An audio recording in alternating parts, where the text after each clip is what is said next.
이러한 힘은 어디에서 비롯된 것입니까? 오멜 셴 토바 마책, 그리고 우리가 읽고 들어왔던 수많은 다른 평범한 유대인들이 기꺼이 자신들의 삶을 희생하고자 했던 그들은 이러한 힘을 어디에서 얻었습니까? 차시둣 자바의 창시자인 바알 하타냐께서는 타냐와 리쿠테이 아마림 18장에서 이에 대해 기록하셨습니다. 바알 하타냐께서는 유대인이 이단자가 되지 않도록 유대인 내면에 있는 비범한 힘에 대해 상세히 설명하십니다. 존경하는 여러분, 그는 자신의 타냐, 즉 리쿠테이 아마림 18장에서 그 점에 대해 아주 상세히 기술하고 있습니다. 다시 말해 바알 하타냐께서는 유대인이 어떻게 이단자가 되지 않을 수 있는지 그 원천적인 힘, 그리고 그 근본적인 이유, 즉 그 내면에 존재하는 특별한 힘에 대해 더욱 자세히 설명하고 계십니다. 그 힘은 참으로 놀랍습니다. 실로 놀라운 힘입니다. 정말이지 놀라운 힘입니다.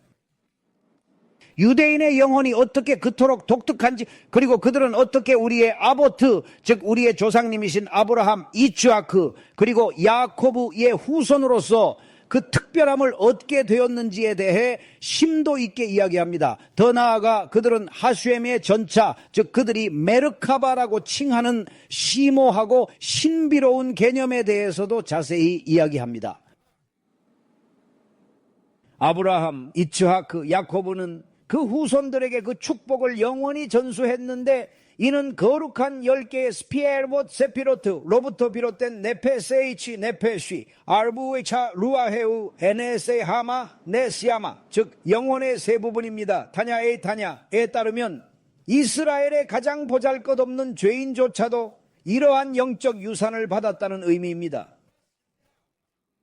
결혼 결합 시에 어찌되었든 말추 다시아의 네페시, 즉 행동의 세계에서의 왕권, 이는 아시아 세계에서 가장 낮은 단계의 거룩함입니다. 그럼에도 불구하고 그것은 10개의 거룩한 세피로트의 마지막이기 때문에 그것은 그 모두의 혼합체이며, 이를테면 여러 가지 표현으로 나타납니다. 실로 다양한 양상으로 드러나는 것이죠. 그리고 그 양상은 실로 심오하다고 할 수 있습니다.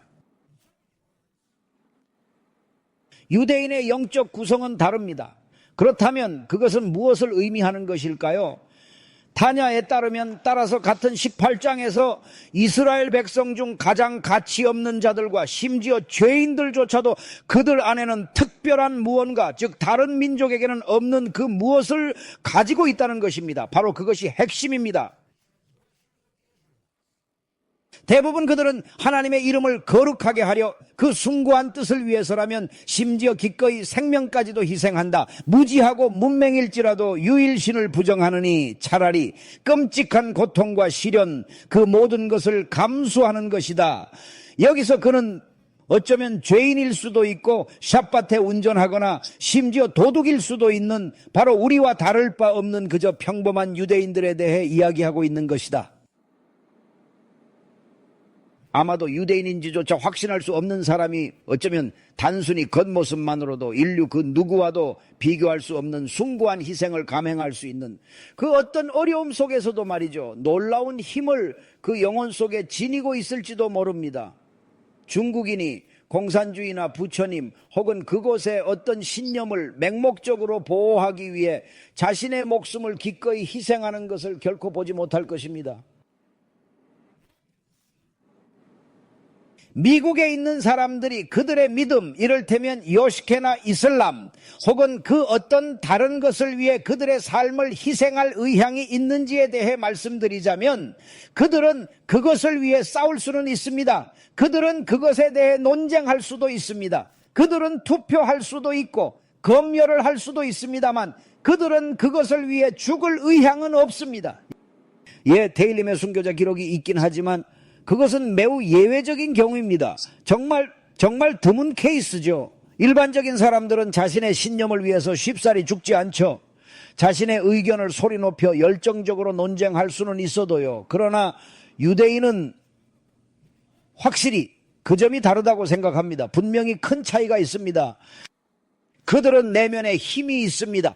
물론 모든 유대인이 다 기꺼이 죽을 것이란 말은 아닙니다. 하지만 고통 속에서도 그들은 정말 놀랍게도 자신들이 잘 모르는 그 무엇, 심지어 유대인으로서의 정체성조차 제대로 알지 못하면서도 자신의 삶, 그 소중한 삶을 기꺼이 희생할 수 있는 놀라운 내면의 힘을 지니고 있습니다. 타냐는 이 부분을 마무리하며 다음과 같이 말합니다. 오히려 그들은 어떠한 지식이나 성찰 없이 순교를 감내합니다. 마치 유일하신 하느님을 부인하는 것이 절대적으로 불가능한 것처럼, 그리고 어떠한 이유나 망설임도 없이 말입니다. 이는 유일하신 하느님께서 그들의 영혼의 일부인 전체 네페시를 비추고 생기를 불어넣으시기 때문입니다. 호크마의 능력은 인간의 이해를 초월합니다. 그렇기에 유대인이 그 힘을 발휘하려 할 때 그 근원과 작용 원리를 완벽히 파악하는 것은 매우 어렵습니다. 하지만 역설적이게도 바로 그렇기 때문에 오히려 그 힘의 심오한 깊이를 더욱 더듬어보고 궁극적이고 본질적인 이해에 한 걸음 더 다가갈 수 있는 것입니다. 어쩌면 그것이 우리를 더 깊이 알 수 있도록 이끄는 계기가 될 수 있습니다. 하지만 아마도 다음 이야기가 저희에게 훨씬 더 명확한 이해를 제공해 줄 것입니다. 저희는 열방의 빛이 되라는 사명을 받았으며 그들의 잘못된 관행을 따라서는 안 됩니다. 기억하십시오. 모든 유대인은 그가 유대인이고 그녀가 유대인이라는 것을 기억해야 합니다.